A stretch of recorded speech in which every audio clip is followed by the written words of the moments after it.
国产航母现身南海，同时三亚巨型船坞已经首次注满水，这预示着什么？为何说与003航母有关？又为何是送给美国人的圣诞大礼？近日，网上有权威网站公布了一张卫星照片，称卫星在10月24号拍到了中国巨型船坞有光泽反射，看似正在注水。而近期，根据最新的卫星照片显示，中国三亚的巨型船坞已经首次注满水，好像随时可以负责船坞的维护维修工作。而且据消息表示，这个巨型船坞预计下个月就能投入使用，而其主要任务便是负担航母的维护维修工作。航母不再需要穿越危险的海峡水域回到华东或者北方，只需要采取就近的原则，在此就可以进行航母的维护维修工作，可以大大的节省时间和成本。因此，甚至有美国媒体称，这座巨型船坞是中国送给美国的圣诞大礼。该权威网站称，中国的这个超大型的船坞属于中国航母发展计划的一部分，加上它位处战略要地南海，有利于解放军航空母舰在区内巡航。值得一提的是，卫星图片同时显示，中国首艘国产航空母舰山东舰11月8号停靠在该巨型船坞以南的位置。所以综合这些消息，这就不免会引起人们的无限遐想。而从巨型船坞的体型来看，容纳山东号航母绰绰有余，即使是即将下水的003航母也能将其容纳。再联系中国正在建造的003航母的最新进展，003航母的主桅杆已经安装好，离下水的时间也越来越近。所以此次卫星拍到的中国在南海建设的巨型船坞，也就不难想到，就是为003航母所量身定做的，也为了中国航母建设速度的需要。因此，此前中国只有大连船厂有巨型的船坞，负责航母的维护维修工作，很多大型舰都要开到大连船坞才能进行维护维修，这就不免会耗费大量的时间和成本，或者是需要穿越危险的海域，然后再回来，也是极其的麻烦。所以此次中国在三亚建造的这个巨型船坞，也是中国第2个巨型船坞，具有非常重要的战略意义。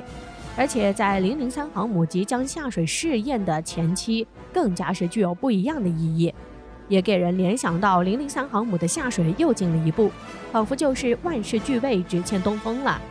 中国的003航母也即将是呼之欲出了，那么为什么会选择在南海附近修建这个巨型船坞呢？那可能是因为中国南海这个地方有着重要的地理位置和重要的军事战略意义，许多国家都对这个地方虎视眈眈。因此，中国也更加重视在南海的战略计划和部署，因为南海素有亚洲地中海之称，是沟通2大洋和联系3大洲的海上枢纽，是中国海上石油和贸易的生命线和海上交通枢纽。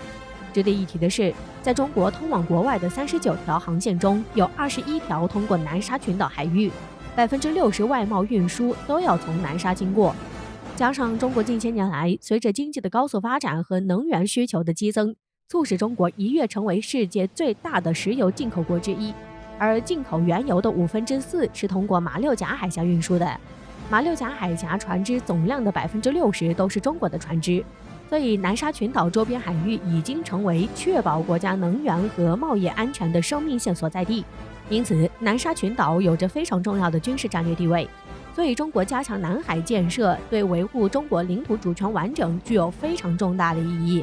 此外，南沙是中国南部安全的重要屏障，有效地控制南沙及其相关的海域，对于中国来说具有重要的战略意义。这不仅能大大增加中国的海防体系，也能扩大中国在海军、空军力量的回旋余地，而且对于中国抵御强敌战略空袭、掩护陆上兵力行动具有突出意义。加上南海作为欧亚海上交通，不仅对中国事关重大，而且对于加强中国与周边国家进行能源贸易往来具有重大战略意义。因此，有效地控制南沙及其相关海域，不但能够提高综合威慑能力，掌握战略主动权，可以直接制约其他国家对南海资源的觊觎，有利于充分掌握战略主动权，维护南海局势的稳定，对于中国来说具有重要的战略意义。而此次在三亚修建巨型船坞，也是为003航母在服役后部署在南海地区提供了便利的条件支持，能够更好地执行守卫南海的任务，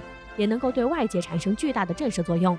所以这对于中国维护南海局势的稳定具有重要的战略意义。而在三亚的大型船坞就为003航母很好的保驾护航，不需要在长途跋涉的去大连船厂进行维护维修，可以更加便利的采取地利之便，发挥地利的最佳优势。而此次的山东舰现身南海，也许是为了测试这个巨型船坞的实用性，也为后面003航母的使用提供了便利和可参考的数据，所以也是具有重大的战略意义。这也预示着中国的003航母的下水测试也越来越近了。此前有媒体也将003航母和美国的福特航母对比，而美国 CNN 甚至表示，中国003航母的技术能力与美国航母几乎相当，可以说完全不逊于美国的福特号航母。可见这也是 CNN 罕见地给予了中国军事上的高度评价。据悉，中国003型航母安装了3具弹射器，其中2个在船首，1个在斜角甲板。另外，003航母有2部矩形升降机，它们都位于右舷，分布在舰岛前后，并且在7月2号，美国海军新闻网站将中国003型航母与美国福特级航母的多方面进行对比，从中得出，首先，中国003型航母长约320米，只比福特号短了13米。不过，003型航母的飞行甲板更窄，宽度约为73米。其次，中国003型航母的吃水线部分长度约300米，虽然略短于福特级航母的317米，但是中国003航母的尺寸也是直逼美国福特号航母的长度，因此也被认为是可以媲美美国的福特号航母。而且中国003型航母也是和美国福特号航母都采用了电磁弹射系统，而非是使用传统的蒸汽弹射系统。前者系统在操作上更简易，能让舰载机快速起飞，进而增加飞行效率。而中国003航母也采用了弹射辅助起飞及拦阻回收系统，此系统不但能帮助003型航母承载更重的舰载机，并提供其更大的灵活性、效能性、生存力及作战范围。